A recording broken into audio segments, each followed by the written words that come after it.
యువ సామ్రాట్ నాగ్ చైతన్య తండేల్ మూవీతో ప్రేక్షకుల ముందుకొచ్చేందుకైతే సిద్ధమవుతున్న విషయం మనందరికీ తెలుసు. శ్రీకాకుళం జిల్లాలోని మత్స్యలేశం గ్రామానికి చెందిన మత్స్యకారుల జీవితంలో జరిగిన ఒక ఘటన ఆధారంగా చందు మొండేటి అయితే తెరకెక్కించారు. Natural beauty Sai Pallavi heroine గా సందడి చేయనున్నారు. ప్రముఖ గీతా ఆర్ట్స్ బ్యానర్ పై అల్లు అరవింద్ సమర్పించగా బన్నీ వాసు నిర్మించిన తండేల్ చిత్రం ఫిబ్రవరి 7న గ్రాండ్ గా అయితే రిలీజ్ కానుంది. అయితే అనౌన్స్మెంట్ నుంచే మంచి అంచనాలు నెలకొల్పిన తండేల్ పై ఇప్పుడు ఆడియన్స్ లో భారీ బజ్ అయితే నెలకొంది. మేకర్స్ పక్కా ప్లాన్ తో ప్రమోషన్స్ చేయగా వేరే లెవెల్ హైప్ అయితే క్రియేట్ అయింది. ముఖ్యంగా rock star Devi Sri Prasad compose చేసిన సాంగ్స్ చార్ట్ బస్టర్ గా అయితే నిలిచాయి. అలా టీజర్, ట్రైలర్, సాంగ్స్ అన్ని కూడా మంచి రెస్పాన్స్ అందుకోగా మూవీ బ్లాక్ బస్టర్ హిట్ అవుతుందని అందరూ అంచనా వేస్తున్నారు. మేకర్స్ కూడా దీని మీద అయితే చాలా ధీమాన్ని వ్యక్తం చేస్తున్నారు.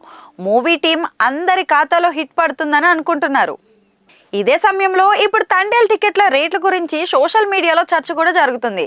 నిజానికైతే చైతు ముందు సినిమాల రిలీజులకు టికెట్ ధరలు అయితే అంతగా పెరగలేదు. కానీ ఇప్పుడు రేట్లు పెంచుతున్నట్లయితే తెలుస్తుంది. అది కూడా తెలంగాణలో మాత్రమే కాదు, ఆంధ్రప్రదేశ్లో కూడా. అందుకు కారణమేంటో అందరికీ తెలిసిందే. ఒకప్పుడు తెలంగాణలో టికెట్ల రేట్లు పెరిగేవి, కానీ ఆంధ్రాలో మాత్రం అలా జరిగేవి కాదు. ఇప్పుడైతే పరిస్థితి చేంజ్ అయిపోయింది.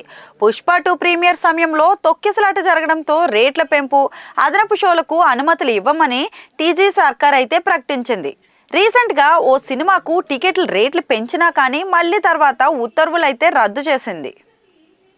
ఆంధ్రప్రదేశ్లో మాత్రం సంక్రాంతికి వచ్చిన 3 సినిమాలకు కూడా టికెట్ల రేట్లు అయితే పెరిగాయి. ఎక్స్ట్రా షోలకు అనుమతులు కూడా వచ్చాయి. ఇప్పుడు తండేల్ మేకర్స్ టికెట్ల రేట్ల పెంపు, అదనపు షోకు అనుమతి కోసం ఏపీ సర్కార్ నుంచి ఎదురు చూస్తున్నట్లు తెలుస్తుంది. మరి ప్రభుత్వం నుంచి ఉత్తర్వులు ఎప్పుడు వస్తాయో, రేట్లు ఎప్పుడు పెరుగుతాయో అనేది వేచి చూడాలి.